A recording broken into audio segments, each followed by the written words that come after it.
cold, guys. Welcome back to the shop. There's snow on the ground. Texas has been freezing for the last week. Freezing cold. And I just want to say real quick to my fellow Texans, y'all are amazing. We look out for each other. Neighbors look out for neighbors.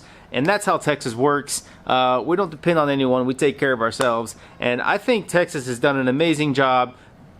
Specifically the Texans. I don't know about the power companies so much, but the Texans themselves have done an amazing job, and I feel for those who have really struggled through this. I know a lot of people didn't have power all week and still without water, so I'm praying for you guys. I'm rooting for you guys. I know that we'll get through this, and I know next week here in Texas it'll be 70 degrees and the snow will be gone and we'll all be feeling good. So just we're almost there. We're almost through it. But I will tell you, it's cold. So we're shooting a shop update. I want to tell you guys what's going on.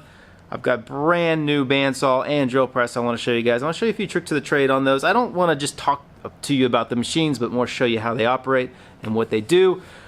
Before we jump into that, I'm way behind. I'm super far behind in the shop on the furniture orders, which ultimately results in the Argosy getting zero work done. A little bit of work done. Sorry guys, I'm going to try to get that done for you. I mean, here's the deal with the Argosy. I'm going to Yellowstone for my 40th birthday in September in that thing, so that's the timeline now. Yeah, I was hoping to have it done this spring. It's not gonna happen. I got too much furniture to build, too much going on here. Hopefully I can find some help here soon, but yeah, I'm not gonna be done in spring. Just stick with me though. We're gonna get that thing done. It's gonna be awesome. A lot of cool projects. Let me tell you about a few. So we've got the Alamo Cannon. I'm building a Cannon carriage. How amazing is that? About 2 months ago, they reached out to me, the Alamo, and asked if I was interested, and I was like, yes. I want to be a part of Texas history. I love Texas history, so having anything that I can build that goes into the Alamo, I'm game for that. So that's coming up real soon. About to get lumber for that. I'm building, if you remember, I shot a video not long ago doing an ancient Assyrian lock, and that was kind of inspired by a video, an episode of The Chosen on the YouTube. Sorry, I'm really cold. And those guys saw the video and they reached out to me, which is amazing. The executive producer, who's Daryl Eves, many of you who watch YouTube know who Daryl Eves is. He has a YouTube channel.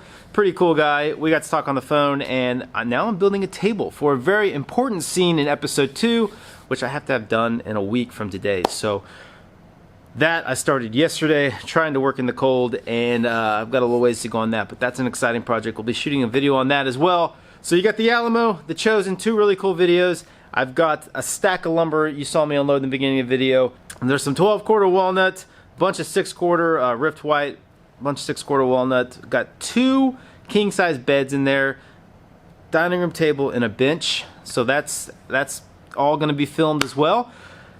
The exciting thing about that furniture is that one of the beds and the table was ordered off my website. So the catalog, that's something that I've always wanted to grow and build and grow this business into something bigger, and I have big dreams for it, and it excites me when I sell things off the catalog because that's my furniture. So I'm pumped about that. You'll get to see that here real soon. So that's everything that's going on. That's me talking to you guys forever. Let's move past this and let's jump into I want to show you some tricks on resawing on the bandsaw. And then I got a couple cool little tricks on the drill press I want to show you. So let's jump into that now. Okay, one more thing I want to share with you guys. Muskox. Now, many of you guys have seen that I wear Muskox clothes. It's not just, they're not paying me for this. This is a partnership, and I actually am a slightly bit of an owner of Muskox. And they make amazing flannels. This is a brand new flannel. I'll do a little spin move. Super warm, great fit. I just really like their clothes, and I wear them all the time. They're definitely warm weather clothes, and it's freezing cold. So I had to share this with you. There's a link in the description. I want you guys to know about it, so go check them out right now. Now let's go look at the bandsaw.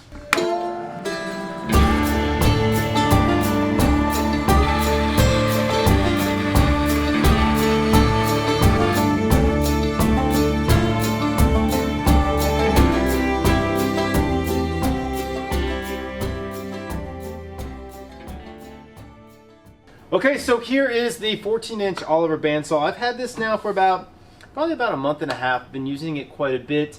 And Oliver makes 2 bandsaws. They make an 18 and a 14. The reason I opted for the 14 is because this is a small space requirement here. I just wanted a light duty saw to go right by my workbench so I could come over and make quick cuts, make quick curve cuts, or even resaw smaller pieces.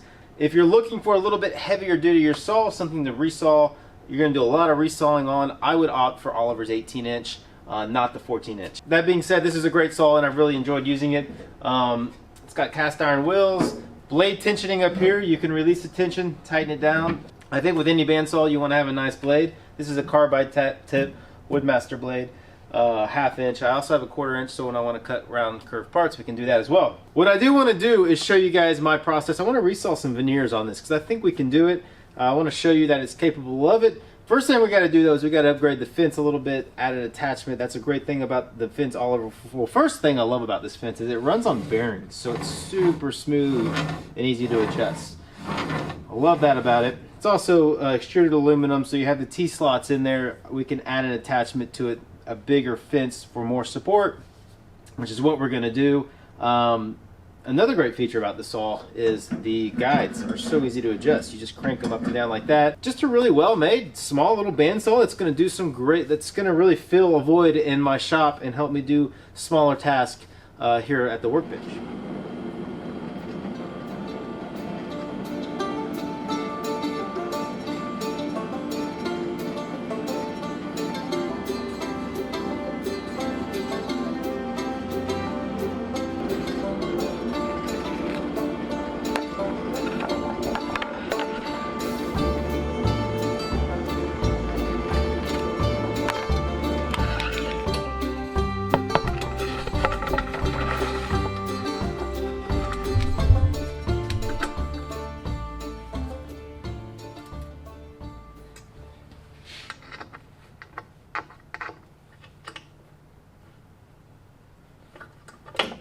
Okay, so before we want to resaw, we want to tune this up really well, get it dialed in, and that's why we made this little auxiliary fence, so we got a little bit more support, a little higher up.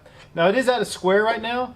The first thing you want to do before you square your fence is square your table to your blade, and then square your fence up to your table, and everything should be in parallel, and you should be good to go. So to square up the blade, first thing we got to do is raise this. Since we got so much room here, we can use the big stereo. You want to make sure you're flat here. You have a little drop-in throat. I don't know. I'm drawing a blank on what it's called, but it needs to be recessed down. If it's sticking up, it's going to throw your square off. So this is really look pretty good right off. I don't need to do any adjustments. I'll tighten the knobs and make sure it's all secure.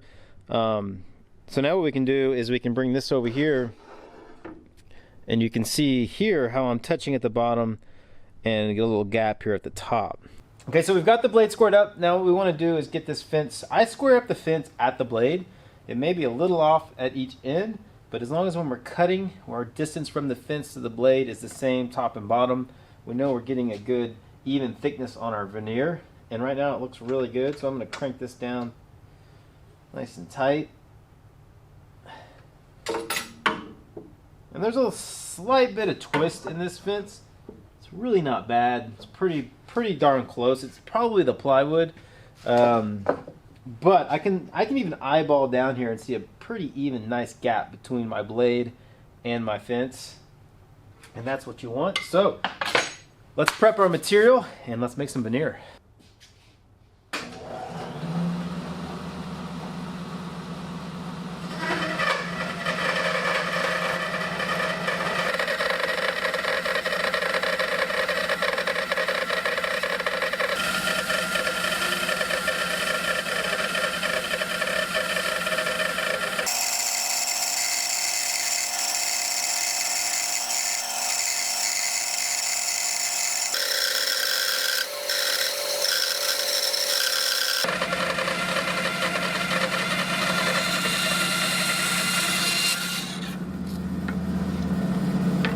Okay, so there it is. First time to ever resaw on this bandsaw. A little piece of little oak veneer.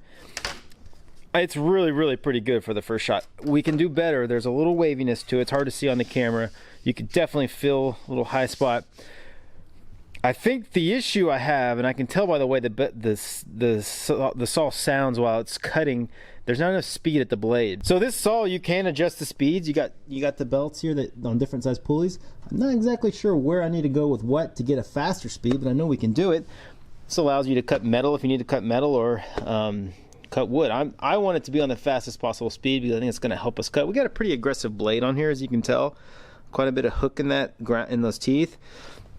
So at the slower speeds, the blade's not really performing up to par. Also, we made a lot of dust. This has 2 dust ports there and there. So once I get all the dust collection hooked up, this won't be a problem. Also got a brush on it, which is pretty cool. It keeps your tires clean. So I'm gonna play around with this a little bit, see what speeds I can get at, and then we're gonna try this a second time. So you just have a little knob here that loosens that lock down on this motor, and then you just leverage it up, and then that allows you to shift your belts around in here. All right, let's see what this gives us. Tighten that up. Let's give this a shot. Probably should have had that unplugged. Oh yeah, now that's a lot more speed right there. So this should make things cut a lot better. Let's go for it.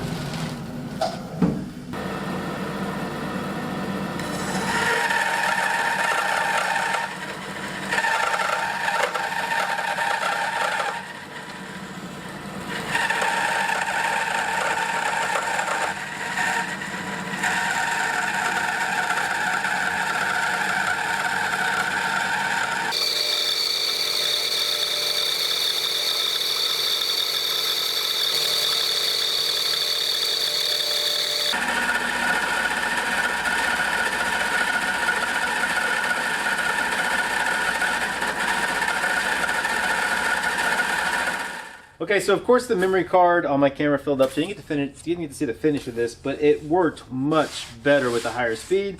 I've got a very nice, even thickness veneer. This, you could take this veneer and scrape it with a cabinet scraper, and it would be ready to lay up. So this will tackle veneer. I will say, just because I want to be open and honest, it did introduce quite a bit more vibration into the saw with the faster speed. A lot of that is in part due to the fact that it's not very stable on my concrete. I did wedge it, which helped, but I'm going to bolt this down. I'm going to get some anchors, drive them in, and bolt it right to the slab, and I think it'll significantly help the vibration. You can tell, or if you can look, you know, it's hard to relay on camera how well this veneer came out. But it is a very even thickness throughout. I would get just as good results over on the Big Oliver as I did on this 14. Make sure you get the speed kicked up on this, the fence dialed in, and you can resaw on this little machine all day. Now, if you're going to do a lot of resawing, I think you should go with the 18-inch, a little bit heavier duty. Like I said, it's got a cast iron base, so you got more weight, more mass. Awesome machine. Thanks, Oliver. I'm going to show you guys the drill press real quick before we head off, and go check this out. Links in the description. Okay, I want to show you guys a quick hack for the drill press. I might as well do this because this is a pretty cool trick. If you own a dowel plate, this is a dowel plate. This is made by Lee Nielsen. Basically, you drive a square peg through these, and you get any one of these diameters, anything from 1/8 up to 5/8. If you have a drill press and a dowel plate, you can make this happen real quick. Let me show you how this works. This is an oversized 3/8 square piece of hickory. Cut it on the bandsaw. Tapered the end with the chisel, so that way it will feed into this hole on the dowel plate. Now while I'm chucking this up, we're going to put this in the chuck of the drill press. I'll tell you a little bit about this drill press. This is Oliver's 22-inch floor model drill press. I think they make a 17 and a 14, but I'm not exactly 100% sure of that. You'll have to go to their website to find out. This is a very heavy duty drill press, way heavier than the one I had. Super solid cast iron base. Just a lot of mass and weight to this. It's got a laser on it. I don't really use the laser because I'm just not that, I'm used to not using them. I can lay out a line and I can hit the point of a bit better than a laser can guide me. It does have the light right here, which I actually do like that. I didn't have a light on my old one, and I think that's a pretty cool little feature. Light up your workspace. Table's really good, smooth action. Now this is a kind of more machinist style drill press table because it's T-slotted. I actually like this, really cool. I'm going to build a like not really a sacrificial, but a bigger plywood table over. It's already a pretty big table, but I'm gonna build a bigger one that we can actually kind of drill into a little bit. Now the way these T-slots are designed, it hits right on this one in the middle, so you can drill through your workpiece and you have a little bit of room for your bit to go down. You're not hitting your table, which is nice. What else? You got speeds up here, pretty standard for drill press. You can adjust the speeds. It's got a chart in there to tell you where you need to be for what size bit. All in all, just a solid drill press. 1.5-inch motor. You got plenty of power on this thing. So it's gonna be a little wobbly in there because obviously you're chucking in a piece of wood. This isn't exactly a, you know, a straight piece of steel like a drill bit. I'm gonna tighten all 3 chucks. That's not bad. So, you know, on my old drill press, I could mount this at the center. There was a hole at the table. You could go clean through the table. This one's a little different because you don't have the hole in the center. So we're just gonna hang it off the edge like so and get a clamp and clamp it down on here real tight. And let's let it rip and see what happens. This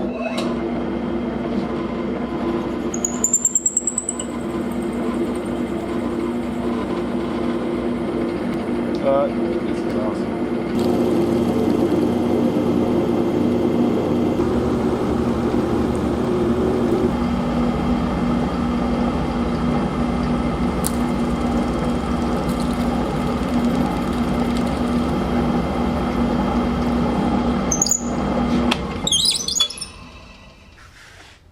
Okay, so there it is, just a 3-inch long little 3/8 dowel, made real quick with the dowel plate. Instead of having to hammer it through, just chuck it up in your drill press and press it right through.